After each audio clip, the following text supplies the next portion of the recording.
Hello student, मुझे पूरी उम्मीद है कि आप लोगों की पढ़ाई अच्छी चल रही होगी और आप लोगों ने भौतिक विज्ञान का जो इसके पहले वीडियो अपलोड किया गया था वो देख लिया होगा। आज ये चैप्टर नंबर 1 का पार्ट नंबर 2 है। इसका इस वीडियो का जो टारगेट ऑडियंस है वो कक्षा 12 का बच्चा है जो भी 11 पास करके 12 में पहुंचा हुआ है। तो यहाँ पे हम लोग स्थिर विद्युत की पार्ट 2 के बारे में पढ़ेंगे। ये वीडियो प्रस्तुत कर रहा हूँ मैं आशीष कुमार सिंह, शिव प्रताप इंटर कॉलेज अमेठी से। जो भी हमने पहले चैप्टर के पहले पार्ट में पढ़ा था पहले वीडियो में, वो आप अच्छे से रिवाइज कर लीजिए, उसके बाद ही आपको ये बातें समझ में आएंगी। तो उसके कुछ बचे हुए पार्ट्स हैं वो मैं आपको यहाँ दिखा रहा हूँ। जो पहला टॉपिक है आवेश की परमाणुकता, इसको बोलते हैं क्वांटाइजेशन ऑफ चार्ज। तो इसमें बेसिक कॉन्सेप्ट जो ये है कि किसी भी परमाणु से जो आवेश स्थानांतरित किया जा सकता है वो न्यूनतम 1 इलेक्ट्रॉन ही हो सकता है।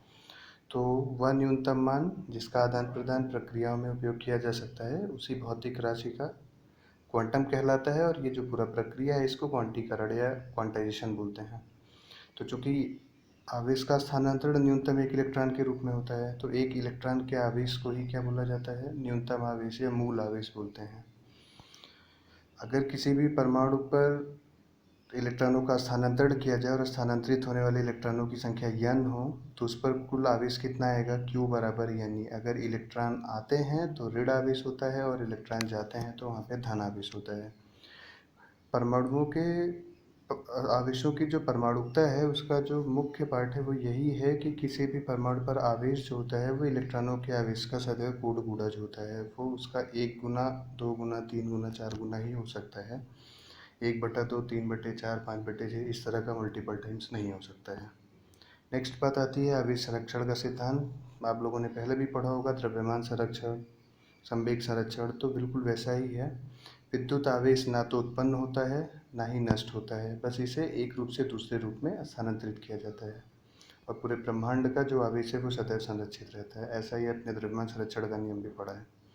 इसकी खोज जो की थी वो बेंजामिन फ्रैंकलिन साइंटिस्ट का नाम है, उन्होंने करी थी। नेक्स्ट कूलाम का नियम का सदिश निरूपण हम लोग यहाँ देखेंगे। अदिश निरूपण हम लोगों ने कल के वीडियो में देखा था, एज प्रॉमिस्ड कि मैंने कहा था सदिश निरूपण भी मैं बताऊंगा। तो यहाँ पे 2 आवेश है, एक है Q1, दूसरा आवेश है Q2, एक दूसरे से r डिस्टेंस पे है। तो जो सदिश रूप कहता है वो कहता है कि F12 मतलब पहले आवेश पर दूसरे आवेश के कारण लगने वाला बल। ये जो अंडरलाइन मैं कर रहा हूँ ये उस पर लगने वाले बल का परिमाण है, और उसकी दिशा बताता है R21 का कैप। कैप क्या होता है किसी वेक्टर का, ये अपने क्लास 11 में सदिश निरूपण चैप्टर में पढ़ा है। तो F12 यहाँ पे पहले आवेश पर दूसरे के कारण लगने वाला बल, और F21 दूसरे आवेश पर पहले आवेश के कारण लगने वाले बल को रिप्रेजेंट कर रहे हैं। यहाँ पे 2 नए फैक्टर्स इंक्लूड हो रहे हैं, R21 का कैप और R12 का कैप। तो आपको अच्छे से पता होगा कि किसी भी वेक्टर का मान उसके एम्पलीट्यूड और उसके डायरेक्शन सेंस के मल्टीपल के इक्वल होता है। तो डायरेक्शन सेंस को ही, आर की दिशा को ही आर के कैप से रिप्रेजेंट करते हैं। तो ये आपने क्लास 11 में पढ़ा है, तो आप इसको अच्छे से समझ सकते हैं यहाँ से। तो ये पहला चैप्टर यहाँ पे समाप्त होता है। आप अच्छे से अपनी बुक से पढ़िए। और यहाँ पे मैंने कुछ खास न्यूमेरिकल्स लिए हैं। जैसे यहाँ पे है कि किसी भी परमाणु पर आवेश है 2.4 × 10⁻18 कूलाम, धनात्मक आवेश। तो पहली बात तो धनात्मक आवेश देखते ही आपको याद आ जाना चाहिए कल के वीडियो से। धनात्मक आवेश सिर्फ तभी आता है कि जब इलेक्ट्रॉनों की कमी होती है। तो यहाँ पे पहला आंसर तो आ गया, कमी होगी। अब अगर आवेश इतना है तो ये कितने इलेक्ट्रॉनों के कारण होगा, ये हम Q = N से लगा सकते हैं। ये भी आपको पता चला। यहाँ पे E क्या होता है? 1 इलेक्ट्रॉन का आवेश। यहाँ पे रख देंगे, Q का मान 2.4 10⁻18 है। हल कर लिया, आंसर आ गया। That's all. दूसरा क्वेश्चन है कि अगर एक एक कूलाम के 2 आवेश हैं और एक दूसरे से वो 1 मीटर की दूरी पर रखे गए हों, तो उस पर लगने वाला बल कितना होगा? तो बल के लिए आपने भी देखा था कूलाम का नियम, कल के वीडियो में भी हम लोगों ने बात करी थी। 1/4πε0 Q1 Q2/r²।